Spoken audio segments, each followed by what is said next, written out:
দেখলেন যদি বিনা পয়সা লাইনে যান কোনো পয়সা লাগে না দাদা, ভেতরে ঢুকিয়ে মাকে ছুঁয়ে পুজো করা একদম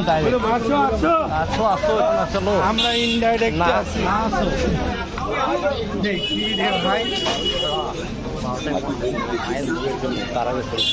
ভেতরে ঢুকিয়ে পুজো করো মাকে। আমরা আছি। আরে বাবা 100 টাকা দেবেন লাগবে না, লাগবে না তো, আমাদের লাগবে না তো। পয়সা ছাড়া কিচ্ছু হয় না, যার কাছে যান 300-500 আমার ওই পিছনে আছে, পিছনে আছে, পেছনে। আরে আমি না, পেছনে আছে তো, মালিক পেছনে তো। লাইনটা দেখুন, বিনা পয়সা লাইনে 100 টাকা দেবেন সবাই মিলে, ভেতরে ঢুকিয়ে মাকে ছুঁয়ে পুজো করবো চান করে একদম। আরে হাতটা ছাড়ো, লাইনটা দেখুন, লাইনটা দেখুন, নাহলে চলে যাবেন। আগে দেখবো তারপর, আগে লাইনটা দেখাবো তারপর চলে যাবেন, নাহলে নেবেন না আপনি। এই দেখেন ভেতর দিয়ে লাইনটা আছে, এইদিকে লাইনটা আছে, আবার দেখবেন দেখতাম না, ছাড়ো না, ছাড়ো না।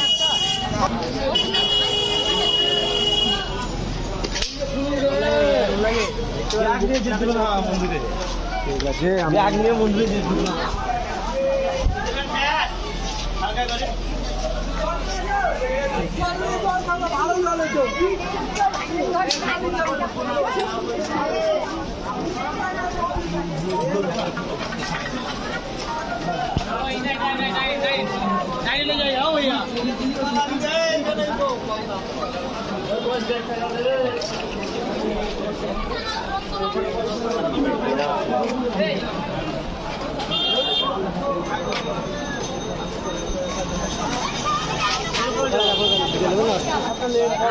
আপনি 11টা বেজে গেল, 11টা